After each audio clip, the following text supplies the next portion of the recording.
Subscribe my YouTube channel GP Urdu hand writing studio. अस्सलामु अलैकुम वरहमतुल्लाह।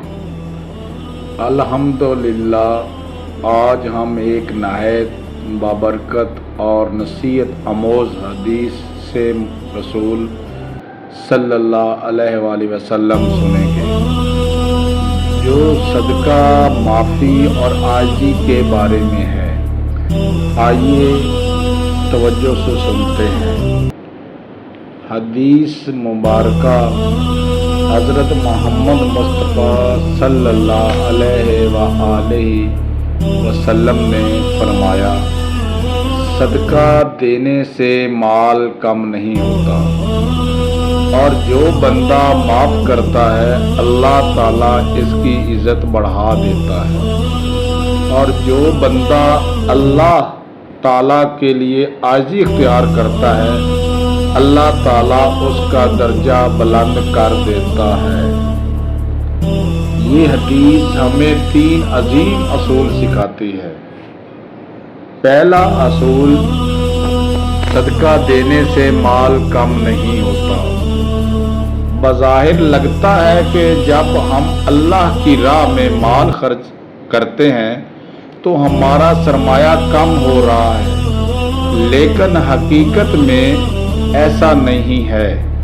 रसूलुल्लाह सल्लल्लाहु अलैहि वसल्लम ने हमें यकीन दिलाया है कि सदका देने से माल में बरकत आती है। अल्लाह ताला इस माल को कई गुना बढ़ा देता है, या तो दुनिया में रिज़्क़ की वसात फरमा देता है या आखिरत के खजाने में जमा कर देता है। दूसरा असूल, माफ़ करने वाला इज्जत पाता है।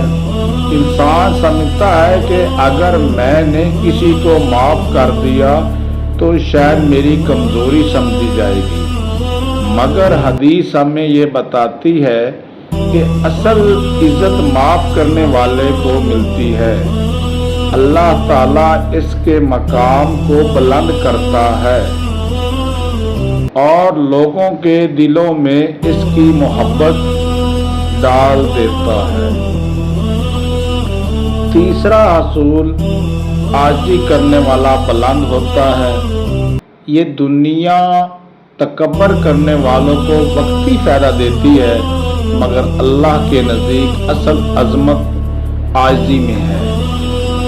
जो बंदा अल्लाह के लिए झुकता है, अपनी अना और गरूर को ख़त्म करता है, अल्लाह ताला इसका दर्जा दुनिया व आखिरत दोनों में बुलंद कर देता है।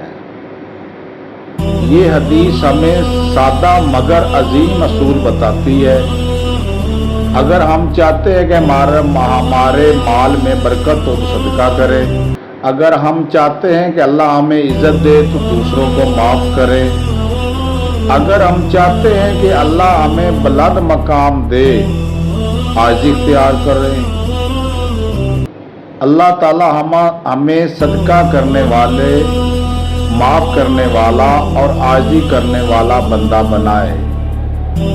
आमीन या रब्बल आलमीन। अस्सलामु अलैकुम वरहमतुल्लाह व बरकातहू।